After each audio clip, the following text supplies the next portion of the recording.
मोगेम्बो खुश हुआ। मोगेम्बो।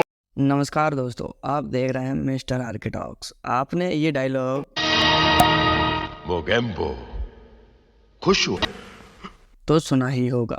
क्या आपने कभी सोचा है मोगेम्बो जैसे खतरनाक और भयंकर दिखने वाला खलनायक, जिसने गब्बर और साकाल जैसे मशहूर और खूंखार खलनायकों की परंपरा को कायम रखा, लोगों के दिलों में दहशत बनाने वाले इस खलनायक को आखिर कैसे बनाया गया, कैसे इसे अजीब सा दिखने वाला गेटअप दिया गया और कैसे अमरीश पुरी साहब को ये धांसू और सबसे सनकी रोल करने का मौका मिला। तो आइए आज की खास पेशकश में हम मोगेम्बो के चरित्र से जुड़ी जानकारी साझा करेंगे कि कैसे मोगेम्बो को दुनिया का सबसे खतरनाक खलनायक बनाया गया। दरअसल साल 1975 में फिल्म शोले का निर्माण किया गया था। उस समय शोले के मुख्य विलेन अमजद खान की इंडस्ट्री में कोई खास पहचान नहीं थी। फिर भी गब्बर के रोल में उनके गेटअप, लुक्स और डायलॉग की दम पर सिनेमा घरों में लोगों को कुछ नया और अलग देखने को मिला, जिसकी वजह से गब्बर फिल्म इंडस्ट्री का सबसे खतरनाक और चर्चित विलेन साबित हुआ। ऐसे ही जब फिल्म शान बनी, तब साकाल का रोल करने वाले कुलभूषण भी फिल्म इंडस्ट्री में न्यू कमर थे, लेकिन साकाल के एक खतरनाक और बेहद ही खूंखार रोल ने उन्हें टॉप के विलेन की लिस्ट में शामिल करा दिया था।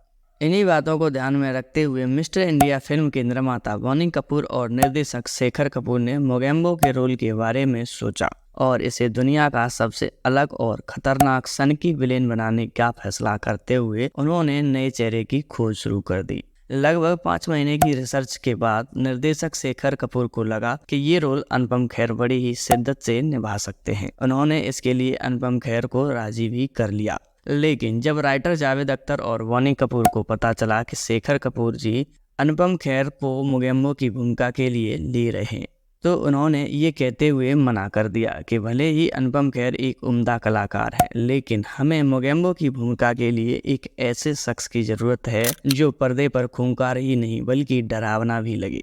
अनुपम खेर को ये रोल मिलते मिलते इसलिए रह गया क्योंकि उस दौरान अनुपम खेर फिल्म सारांश में निभाए गए एक बुजुर्ग के रोल के लिए प्रसिद्ध हो रहे थे। इसलिए मिस्टर इंडिया के मेकर्स को लगा कि लोग अनुपम खेर को मोगेम्बो के रोल में लाइक नहीं करेंगे। फाइनली मेकर्स उस समय पर इंडस्ट्री में विलेन की भूमिका के लिए सबसे मशहूर खलनायक अमरीश पुरी साहब के साथ जाने के बारे में सोचने लगे। लेकिन प्रॉब्लम यहाँ पर ये थी कि सेम टाइम पर अमरीश पुरी साहब के पास फिल्म कर्मा में डॉक्टर डैन का रोल भी ऑफर हो चुका था और इधर बोनी कपूर जी भी मोगेम्बो के रोल के लिए अमरीश पुरी जी को लेना चाहते थे। यहाँ पर अमरीश पुरी को दोनों ही रोल पसंद आए और वो करना भी चाहते थे, लेकिन तभी कर्मा के मेकर्स ने उनके सामने अजीब सी शर्त रख दी कि उन्हें एग्रीमेंट साइन करना होगा कि वे सारी की सारी डेट्स केवल कर्मा फिल्म को ही देंगे। इस दौरान वे कोई दूसरी फिल्म साइन नहीं कर सकते। ये सुनकर अमरीश पुरी सख्ते में आ गए और सोचने लगे कि आखिर उन्हें कौन सी फिल्म का चुनाव करना चाहिए। एक तरफ थे मजे हुए और प्रसिद्ध डायरेक्टर सुभाष घई, तो दूसरी ओर युवा शेखर कपूर। लेकिन अमरीश पुरी को मोगेम्बो का लुक्स और किरदार अपनी ओर अट्रैक्ट कर रहा था। उन्होंने बहुत कुछ सोचने के बाद मोगेम्बो के रोल को चुन लिया। इसके बाद एक बड़ा ही विचित्र कोइंसिडेंट हुआ, जहां पर पहले मोगेम्बो के लिए अनुपम खेर पहली पसंद थे, वो रोल तो अब अमरीश पुरी करने वाले थे, और जहां पर डॉक्टर डैन के लिए पहली पसंद अमरीश पुरी थे, उसे अब अनुपम खेर निभाने वाले थे। हालांकि अब सब कुछ तय हो चुका था कि ये रोल अब कौन करने वाला है। राइटर जावेद अख्तर की फैंटेसी के अकॉर्डिंग मोगेम्बो के कैरेक्टर के कई सारे स्केच तैयार किए गए। उनमें से एक कैरेक्टर सभी को इतना पसंद आया कि देखते ही सब ने हाँ कह दिया। अमरीश पुरी को ये कैरेक्टर इतना पसंद आया कि उन्होंने गेटअप में प्रयुक्त होने वाले कॉस्ट्यूम और दूसरी चीजें भी खुद ही कलेक्ट करने की जिम्मेदारी ले ली। और फिर उस दौर के सबसे महंगे कॉस्ट्यूम डिजाइनर माधव अवस्थी और मेकअप मैन गोविंद ने मिलकर सनकी और सबसे खूंखार विलेन को एक डिफरेंट लुक दिया, जो बॉलीवुड में हुए अब तक सबसे खतरनाक खलनायकों की लिस्ट में सबसे मशहूर और डरावना खलनायक साबित हुआ है।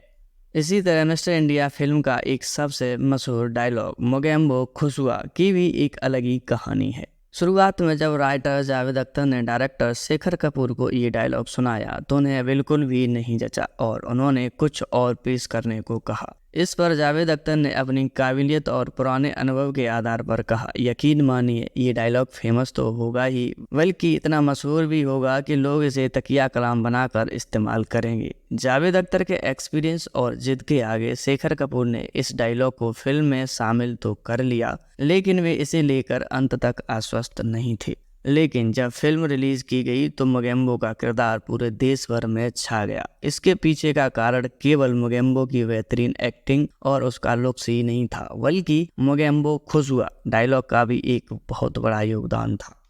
मोगेम्बो अब तक सिनेमा के इतिहास में जिए गए कालजयी खलनायक चरित्रों में सबसे मशहूर और खतरनाक चरित्र है, जो कहीं न कहीं जर्मनी के तानाशाह हिटलर की जिद और सनक से प्रेरित प्रतीत होता है, जिसे अपनी महत्वाकांक्षा को पूरा करने के लिए अगर किसी की जान भी लेनी पड़े तो खुशी खुशी उसे मौत के घाट उतारने में जरा भी संकोच नहीं करता है। फिल्मी दुनिया में गब्बर, साकार और डॉक्टर डैन जैसे सैकड़ों खलनायक चरित्र हुए, लेकिन मोगेम्बो के मुकाबले किसी ने भी ख्याति प्राप्त नहीं की है। इसका जीता जागता एग्जाम्पल ये है कि लोग आज भी मुस्कुराते हुए कह देते हैं, मोगेम्बो खुश हुआ। दोस्तों, आपको अगर ये वीडियो देखकर जरा सी भी खुशी हुई है तो चैनल को सब्सक्राइब जरूर करना। मिलते हैं एक और ऐसे ही खतरनाक वीडियो के साथ, तब तक के लिए नमस्कार।